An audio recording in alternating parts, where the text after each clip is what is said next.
Well, joining us now to discuss the allegations of election fraud in Georgia is Republican Congressman Jody Hice of Georgia. Congressman, great to have you back on the show. Great to be with you. Thanks.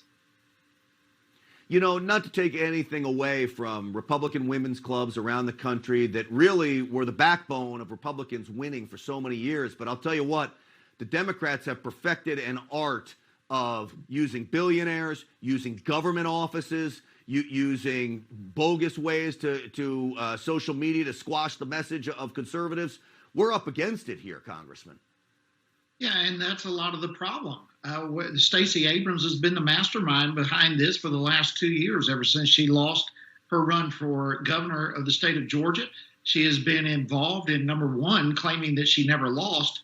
But from that, she has been screaming all sorts of voter fraud and that she was going to correct the problem. And she has corrected it with the greatest voter fraud, perhaps, in the history of our nation. And we've got to get to the bottom of this. It's a disgrace. Again, if we lose the integrity of the voter box in the United States, we ultimately lose our republic. This is not something that we can brush under the carpet. This is something that must be investigated and must be confronted head on.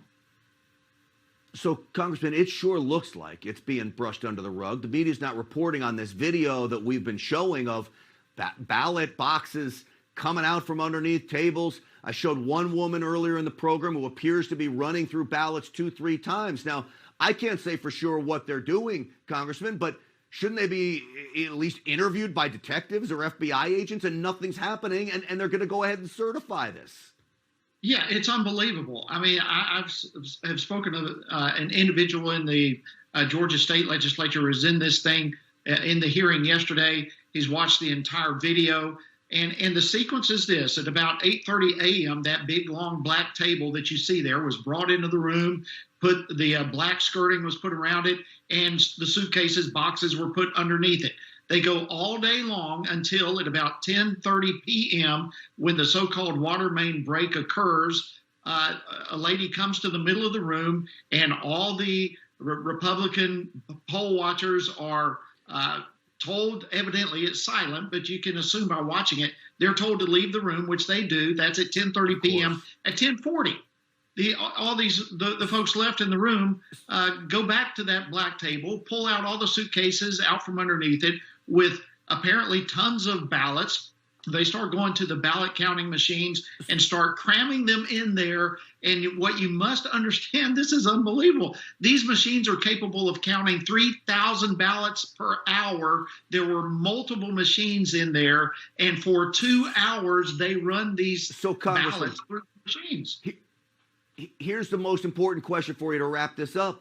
You got the Secretary of State's office. He's supposed to be a Republican. You got the governor, Governor Kemp, who said, oh, well, now check the signatures. What about he says, oh, this is concerning, this stuff.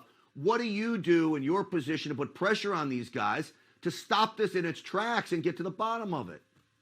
But we keep throwing as much gas on the fire as we possibly can, and I'm all for signature verification. That needs to happen with the signatures that are actually on the voter registration file that match to the signatures on the ballots. But you absolutely cannot afford to sweep under the rug a bombshell video that evidently is showing in broad light for everyone to see how fraud is taking place, and then come back and say, that's just normal operating procedure. Is it normal operating procedure to hide ballots under a sheet-covered table all day long? This is wrong. It is not, and every reasonable person knows it's not normal operating procedure, including everybody up there trying to tell us that it is.